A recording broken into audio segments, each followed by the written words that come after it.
நான் வராய்க்கு வழிபாட்டுக்கு நம்ம எண்ணெய் யூஸ் பண்ணுறதுல நீங்கள் பலருக்கு பல குழப்படிகள் இருக்குது.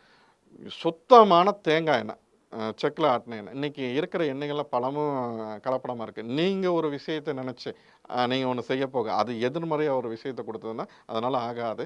அதனால் என்ன பண்ணுறீங்க அப்படின்னாக்கா, சுத்தமான தேங்காய் எண்ணெய், செக்கில் ஆட்டின எண்ணெய் வாங்கிக்கிங்க. வராயோட ஃபோட்டோவுக்கு நீங்கள் அந்த வழிபாடுங்கிற அந்த ஒரு விஷயத்துக்குலாம் நான் வந்துடுறேன், என்ன பண்ணலாம் அப்படின்னு.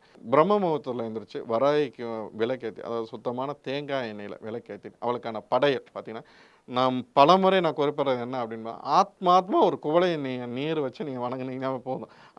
உங்களோட அன்புக்கு அடிமை. அந்த அம்மா வந்து உங்களோட அன்புக்கு அடிமையாயிருவா.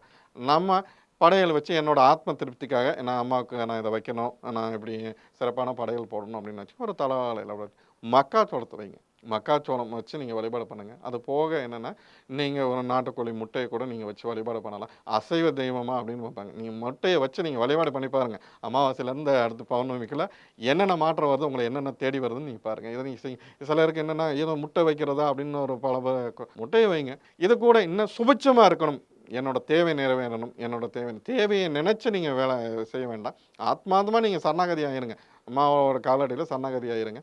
ஒரு பாட்டில் தேன், சுத்தமான கொம்பு தேன் கிடச்சதுன்னு நீங்கள் வச்சுட்டு, நீங்கள் தூவ தீபம் காட்டி தேங்காய் பழம் உடைச்சு நீங்கள் அன்னைக்கு முதல் நாள் மட்டும் இது பண்ணுங்கள். மக்காச்சோளம்னா கோஸு இது சம்மந்தம் மக்காச்சோளத்தை நீங்கள் வச்சு நீங்கள் ஸ்டார்ட் பண்ணுங்கள். உங்களோட விரதத்தை நீங்கள் ஸ்டார்ட் பண்ணுங்கள். நீங்கள் மற்ற எதுவும் நம்ம பெருசாக நீங்கள் தேவையில்லை. உதிரி மக்காச்சோளத்தை வச்சுட்டு ஒரு பாட்டில் தேனை வச்சுட்டு தேங்காய் பழம் தூப தீபம் காட்டி நீங்கள் வழிபாடு உங்களோட அமாவாசை அன்னைக்கு நீங்கள் சிறப்பாக